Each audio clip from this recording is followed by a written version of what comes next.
থেকে লড়াই বাড়াচ্ছে।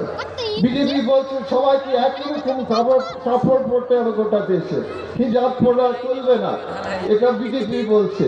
কাপড় নিয়ে ভাই ভাইদের মধ্যে ঝগড়া লাগাচ্ছে, খাবার নিয়ে ঝগড়া লাগাচ্ছে, কে কি খাবার খায়, আপনি কি খাবার খেতে পারেন না খেতে পারেন, এটা বিজেপি ডিক্লেরেশন করতে চাইছেন।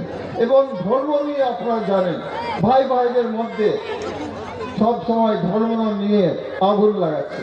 তো বন্ধুগণ, আমি যে কথা বলতে চাই, এরকম যদি আগুন লাগায় বিজেপি সরকার, বাড়ি কি থাকবে? বাড়ি আর থাকবে না, গণতন্ত্র থাকবে না, মিল থাকবে না, কিচ্ছু থাকবে না, বাড়ি তো ভেঙে পড়ে যাবে।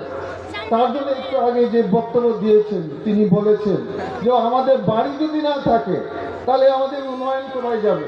কারণ আপনারা জানেন আমাদের বামফ্রন্ট বন্ধুরা এবং কংগ্রেস আমরা সব